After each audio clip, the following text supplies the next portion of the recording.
Good morning, everyone. Welcome to Coffee with the Pastor. We're going to continue in our discussion of the increasing our faith. But let's talk about a woman who had extraordinary faith. And that's the woman with the issue of blood.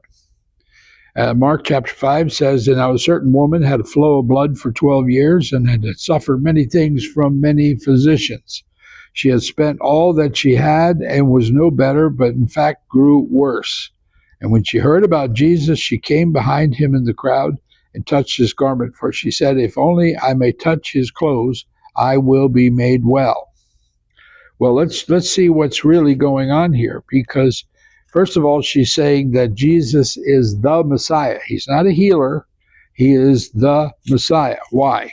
Because healing is considered to be in the clothing of the Messiah. And in the fringe, the tzitzis that were hanging from his clothes or his prayer shawl had healing in them. So, in other words, she's saying Jesus is the Messiah because the clothing on his body will have healing properties. And then, now remember, she's on the ground.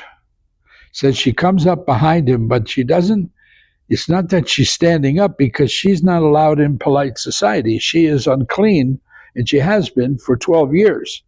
So she is probably on the ground, and she says, if I could just touch the hem of his garment, if I could just get down there. So she is seeing people like from the knees down. And now we know Jesus wore a distinct garment because the soldiers gambled for his clothing because it was so unique. I'm suggesting that he probably had a fairly wide border or hem so that it was easily distinguishable from other people. So she went and she touched the hem of his garment. Now, when Jesus feels the touch, he is like, "Who touched me?" Now, of course, they're in a large crowd, and the disciples respond by saying, "Well, Lord, who can tell? You know, there's just so many people here pushing and shoving." And he said, "No, somebody touched me with their faith." And of course, she confesses that it was her, and he changes her name. He changes her name. Daughter, he calls her daughter, daughter of Zion. Your faith has made you well, and your faith has made you sozo.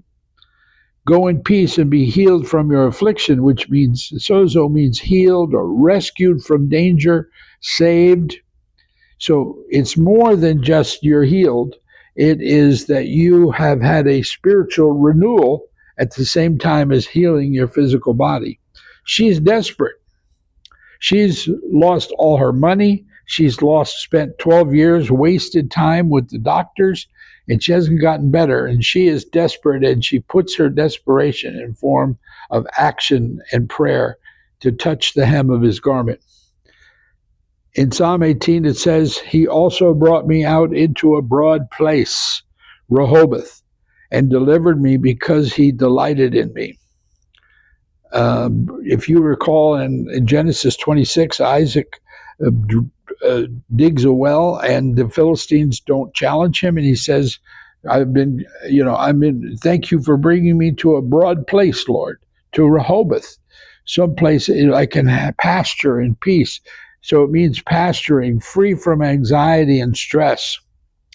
You have made room for us, as Isaac said in Genesis 26.